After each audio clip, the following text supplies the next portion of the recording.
প্রথমেই চলে যাব মুর্শিদাবাদে। অশান্তির মুর্শিদাবাদে আজ জাতীয় মহিলা কমিশন এবং রাজ্যপাল। জাতীয় মহিলা কমিশন গেল জাফরাবাদ এবং বেদবোনা গ্রামে গেলেন রাজ্যপাল। বিএসএফ এর দাবি স্থায়ী ক্যাম্পের এবং তার সঙ্গে এনআইএ তদন্তের দাবি। দেখুন,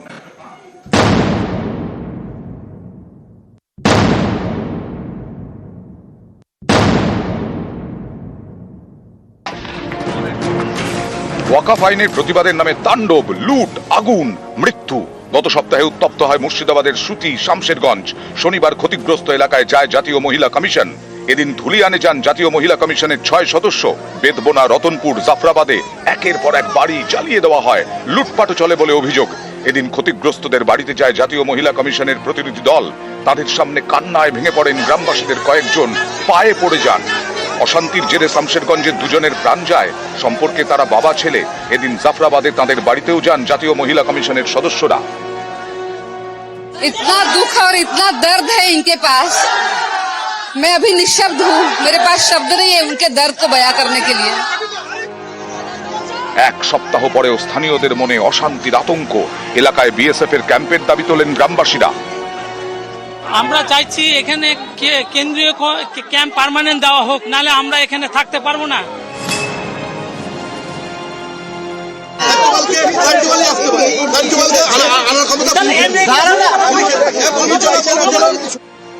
শনিবার দুপুরে ফের উত্তপ্ত ধুলিয়ানের বেদবোনা। রাজ্যপাল এসেও দেখা করেননি। এ নিয়ে ক্ষুব্ধ স্থানীয়রা। রাজ্যপালের কনভয়ের একাধিক গাড়ি আটকে চলে বিক্ষোভ। এদিন শামশেরগঞ্জে যান রাজ্যপাল সিভি আনন্দ বোস। জাফরাবাদে নিহত বাবা ছেলের পরিবারের সঙ্গে কথা বলেন। রাজ্যপালের কাছেও বিএসএফ ক্যাম্পের আর্জি জানান স্থানীয়রা।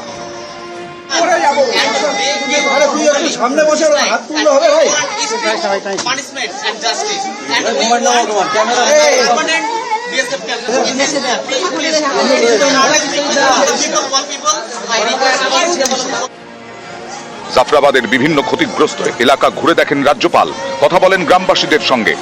জাফরাবাদ থেকে বেদবোনার ওপর দিয়ে রাজ্যপালের গাড়ি এগোয় ডাকবাংলো মোড়ের দিকে। বেদবোনার রাস্তায় দাঁড়িয়ে থাকা গ্রামবাসীদের সঙ্গে কথা না বলেই এলাকা ছাড়েন রাজ্যপাল সিভি আনন্দ বোস। এতেই ক্ষুব্ধ হন রাস্তার পাশে অপেক্ষায় থাকা গ্রামবাসীরা। রাজ্যপালের কনভয়ের একাধিক গাড়ি আটকে চলে বিক্ষোভ।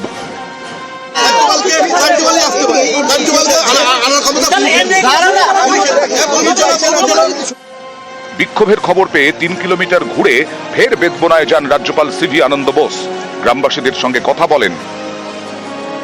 I was listening to the voice of the people. They are really crestfallen. This should not be there. Their faith has to be re-established.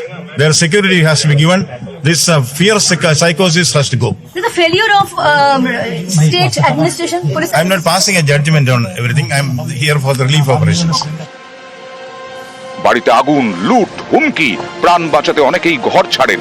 Murshidabad থেকে গঙ্গা পেরিয়ে চলে যান মালদায়। ঠাঁই নেন বৈষ্ণবনগরের পার্লালপুর হাই স্কুলে। এদিন সেই ঘর ছাড়াদের সঙ্গে দেখা করেন মানবাধিকার কমিশনের সদস্যরা। এরা কি বাংলা ছাড়া দেখতে পায় না, নাকি এদের বাংলাতেই শুধু পাঠানো হয়? যখন মণিপুর জ্বলে তখন এদের যাতায়াত নেই। এই মহিলা কমিশন মহিলাদের দিয়ে সাদা কাগজে সই করানো হচ্ছে, ফলে যা পারে একটা গল্প লিখে দিয়ে সেটা বাংলার বিরুদ্ধে কুৎসা করতে ব্যবহৃত হবে। তাদের কাজ হচ্ছে বাংলায় এসো, বাংলায় রাজনৈতিক অ্যাসাইনমেন্ট, বাংলাকে বদনাম করার চিত্রনাট্য তৈরি করো। বিহার উত্তরপ্রদেশে কি হয়েছে এই কথা আমাদের শোনাতে আসবেন না, বাংলায় কি হচ্ছে সেটা বলুন। মহিলা কমিশন এই মুহূর্তে মহিলাদের যে আত্মচিৎকার, তাদের কথা, তাদের ব্যথাটা এক নির্দিষ্ট জায়গায় পৌঁছে দেবেন, সচক্ষে দেখেই গিয়ে একটা রিপোর্ট সাবমিট করবেন। রিপোর্টের ভিত্তিতে কাজ হবে কিনা, যখন কাজ হবে তারা দেখতে পাবেন। শনিবার মালদার পার্লালপুর হাই স্কুল থেকে মুর্শিদাবাদে ফেরেন ঘর ছাড়া 21 জন। নিউজ 18 বাংলা। আর মুর্শিদাবাদে বুলডোজার চালানোর হুঁশিয়ারি, হুমকি শুভেন্দু অধিকারীর। বিরোধী দলনেতার হুমকি, যারা অশান্তিতে অভিযুক্ত তাদের বাড়ি ভেঙে দেওয়া হবে। আর ক্ষমতা এলে তাদের বাড়ি ভেঙে দেওয়া হবে। ভোটে জিতে ঠান্ডা করারও হুমকি শুভেন্দুর। হাইকোর্টের অনুমতিতে আজ মিছিল করেন শুভেন্দু অধিকারী। পাল্টা কুণাল ঘোষের তোপ। প্রত্যেক হিন্দুর বাড়ি, মন্দির, দোকান যা গেছে কোন সরকারি সাহায্য লাগবে না, আমরাই করে দেব। মুর্শিদাবাদ ঠান্ডা করব, সবাইকে বাড়িতে পৌঁছে দেব। যার যা গেছে, পাকা ঘর গেছে, পাকা ঘর বানিয়ে দেবো, খাট পুড়েছে খাট কিনে দেবো, জটা ছাগল গরু গেছে তত থেকে বেশি ফেরত দেবো, সব করে দেবো। 26-এ সরকার এলে দাঙ্গাবাজদের বাড়িতে বুলডোজার চালিয়ে 12% সুদ দিয়ে আদায় করব। দুদিন আগে এরাই বলছিল বাংলাদেশ থেকে ঢুকে এইসব লোকেরা এসব লুটপাট করে গেছে, এই বিরোধী দলনেতা বলেছে। আজকে বলছে ঠান্ডা করে দেবো। তাহলে বাংলাদেশে গিয়ে ওকে ঠান্ডা করতে হয়, কারণ ওই তো বলেছে বাংলাদেশ থেকে ঢুকে এসে গুন্ডারা করেছে। তো তাহলে যদি ঠান্ডা করতে হয় তাহলে তো বাংলাদেশে গিয়ে ঠান্ডা করতে হবে। তো যাও ভাই, তুমি ওখানে বিএসএফ এর সঙ্গে, হোম মিনিস্ট্রির সঙ্গে তুমি কথা বলে নাও, বুলডোজার চালাবো, এই ফেরত দিয়ে দেবো। এই ধর্মীয় উস্কানিমূলক কথাবার্তাগুলো এরা শুধুমাত্র এই কুৎসিত বিষগুলো ছড়াচ্ছে, এই জন্যই বাংলার মানুষ ওদের আবার প্রত্যাখ্যান করবেন। কংগ্রেস সাংসদ ঈশা খান চৌধুরী অভিযোগ দায়ের করলেন সুকান্ত মজুমদারের নামে মুর্শিদাবাদে উস্কানিমূলক মন্তব্যের অভিযোগে। মুর্শিদাবাদে উস্কানিমূলক মন্তব্যের অভিযোগ করেছেন সুকান্ত মজুমদার, বিজেপি রাজ্য সভাপতি। সেই অভিযোগ দায়ের পুলিশে ঈশা খান চৌধুরীর। ঈশা খান চৌধুরী কি বললেন, আর অভিযোগ একেবারে উড়িয়ে দিলেন পত্রপাঠ সুকান্ত মজুমদার। রিসেন্টলি আমাদের মালদা মুর্শিদাবাদে দুটো দুর্ঘটনা হয়েছে, অশান্তি হয়েছে, কিন্তু সুকান্ত মজুমদার আর অর্জুন সিং তারা মালদার পরিস্থিতির ব্যাপার যে ল্যাঙ্গুয়েজ ইউজ করেছেন এটা আমরা মানতে পারি না। এরকম কথা বলতে পারেন না যে কমিউনিটির মধ্যে হিংসা বানানো হয়। আর তার জন্য আমাদের আজকে এই অভিযোগ আমরা করছি ইলিশ বাজার থানাতে। ওনার এফআইআর করা ওনার অধিকার আছে, এফআইআর করেছেন। কিন্তু আমার প্রশ্ন হচ্ছে উনি এখন কেন এফআইআর করতে এলেন?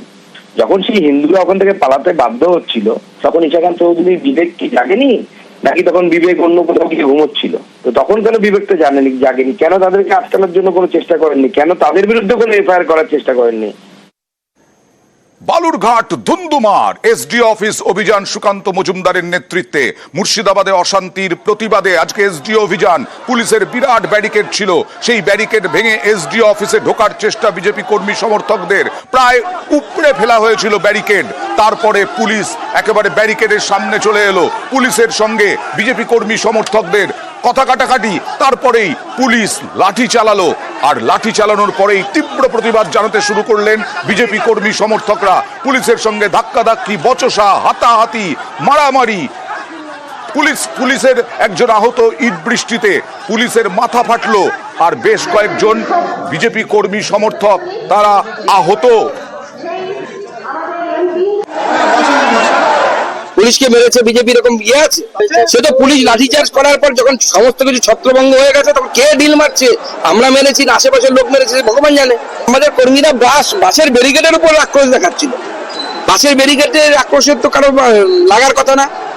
একজনও পুলিশের গায়ে হাত দিয়েছে প্রথমে আপনারা দেখাতে পারবেন না বিজেপির কোন নেতা কর্মী। যখন পুলিশ তাদের এলাকা ছেড়ে বেরিয়ে এসে বিজেপির এলাকায় ঢুকলো, পুলিশ ওপারে থাকতো কিচ্ছু হতো না, এপারে এসে মস্তানি মারাতে গেল কেন? এখানে মস্তানি মারলে মার খেতে হবে। পুলিশের আমাদের কিছু লোক ইনজার্ড আছে, আমরা সমস্ত ভিডিওগ্রাফি রেখেছি পুরো প্রোগ্রামে, আমরা দেখছি। ওদের পক্ষ থেকে বিষয়টা স্টার্ট করা হয়েছিল, তার মানে প্রতিবাদে আমাদের একটু হালকা চার্জ করতে হয়েছে। না ওটা আমাদের সমস্ত রেকর্ড আছে, হোম রেকর্ড আছে। আমাদের কিছু এক দু পুলিশ অফিসার উপরে ইটের আঘাত হয়েছে, মধ্যে আমাদের আইসি বালুরঘাটের উপরেও একটা ইটের আঘাত হয়েছে। ও এখনো মেডিকেল অবজারভেশনে রয়েছে।